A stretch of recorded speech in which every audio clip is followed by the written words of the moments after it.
You were in my closet? Obviously, although I'm not really sure why you need one, because a drawer would be enough if you pared down your same pants and the black t-shirts that you have. Seriously, Jason, the only difference in your closet is some of the black t-shirts have short sleeves and some of them have long sleeves. Regardless, I packed you in assortment because you never know where you're going to end up. Stop. What is this about? I want you to go get Spinelli immediately. I read this letter that Spinelli left you. I know it was an invasion of privacy, and I wouldn't have liked it if you had done it to me, but the letter was just right there begging to be read, Jason, and it's not like I wouldn't have noticed Spinelli was gone. I mean, we're supposed to go to the movies tonight. Do you know anything about that sci-fi movie? No, I don't. Spinelli was going to explain it to me. He came by Crimson earlier, but he was being so weird. He was really quiet, and he kept staring at me. I mean, I know Spinelli stares at me all the time, but this time it was different. It was like he was memorizing the way I look or something, and I just think it was Spinelli's way of saying goodbye. Sounds that way. Why am I so oblivious? Why am I always so focused on work, I can never see the important stuff that's happening right in front of my face? You can't blame yourself for stopping something you didn't know was going to happen. I could have been more intuitive. Or better yet, why didn't Spinelli tell me himself that he was leaving? Because he didn't want you to talk him out of it. Well, I can promise you one thing. When I see him again, as soon as I'm done hugging him within an inch of his life, I'm going to read him up one side and down the other. Right after you bring him back. I'm sorry, Maxie. I won't be doing that. I couldn't. Leaving is Spinelli's decision. He's got the right, and I have to respect it, Maxie. That has to be the dumbest thing that you have ever said. Spinelli is the sweetest guy in the world, but let's face it, he can't walk down a city block without getting into trouble.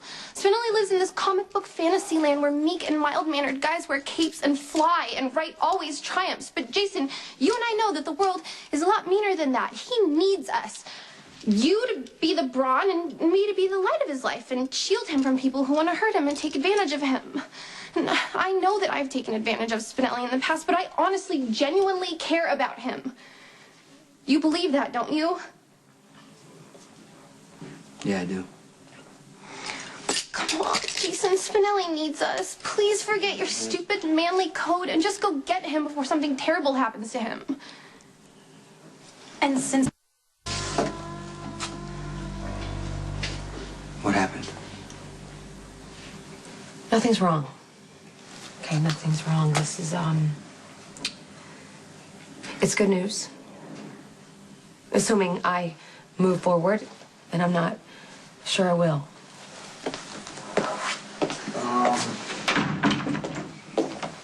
You're kind of talking in circles. So normally that means you have some kind of plan or something's hurting you too much to say it out loud. There's no plan.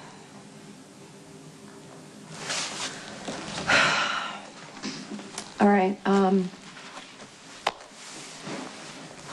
I have been researching a test that could lead to potential treatment for Michael. It's a long shot. But here's the question. If there was a chance in a million that we could bring Michael back, why am I not grabbing onto it with both hands? Look, it wasn't really an easy decision for Jason to make, but after thinking it through, I don't really care what Jason decided, okay? I'm not Spinelli. I don't think Jason's this wise, all-knowing oracle. I think he's a dumb mobster. Okay. Don't get me wrong. I think Jason's been a good friend to Spinelli in the past, but he's not stepping up now. And a good friend would know when Spinelli is in trouble. So who's going to pick up the slack? It's going to be me. And if you know anything, you're going to tell me. Oh, hold on a second before... Listen, don't be offended. I just kind of have to ask, do you want Spinelli home for him or for you? I'm not offended. I think that it would be good for both of us. I shouldn't have to tell you, Sam. You've seen us together. Spinelli will never be happy if he's away from me, and I will always worry about him. If the roles were reversed, I would help you out. Okay, all right. Listen, I don't know much. But you know something. I do, yeah. One of my contacts told me that he did book a plane ticket to LA. I've known about this test for a while. You know, I've been going back and forth on whether I should let Michael take it. I mean, have you spoken to Sonny? Yeah, he told me it was up to me. And you want to do it? thought Spinelli could just look up a whole bunch of information online for me and tell me. Can't really help you. Why don't you want Spinelli to help me? It's not that I don't want to. I'd have him do whatever he wanted to do, but he took off. He got in trouble with the feds. I don't know where this kid is. So you just let him go? Well, I didn't have a say, Carly. He made a choice, and I have to honor it. Luke! Obviously, I want to know what you think. I don't feel like it's my place to weigh in on this right now. Yes, it is. Jason. I need your advice.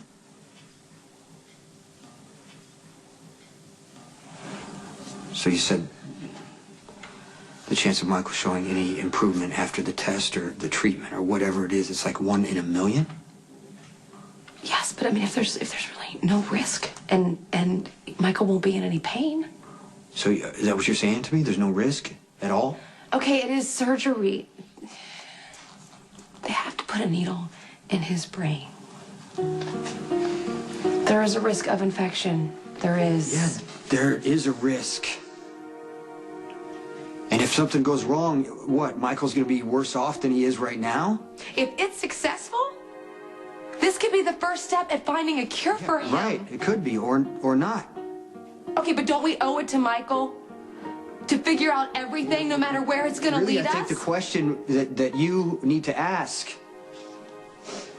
is, look, you're tearing yourself up already. We haven't even started this process. You haven't even started going through this. No matter how much distance you try to keep, you are gonna get your hopes up. And what if it doesn't work? I can't turn my back on a cure because I'm afraid I'm gonna be disappointed. And you have your answer.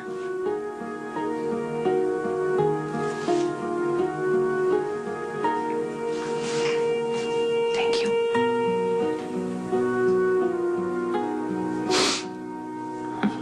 You knew before you came here. But I need to talk to you first.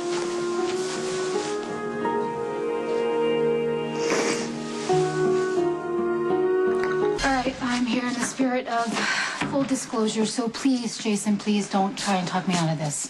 I don't like it already. All right, just listen. I just left Maxie's, and she is totally flipped out about Spinelli taking off. And the more she started to talk about it, the more I started to actually see her point of view. Spinelli is not capable of taking care of himself. Even if he manages to stay off the radar of the feds, he's going to wind up getting himself in trouble. And not because he's stupid or weak, but he very innocently has valuable but potentially dangerous hacking skills that make him a huge target for the bad guys. So, Jason, I have decided to go and look for him. You are more than welcome to come along if you would like, but either way, I'm going. So I guess all I need to know is, are you in or are you out?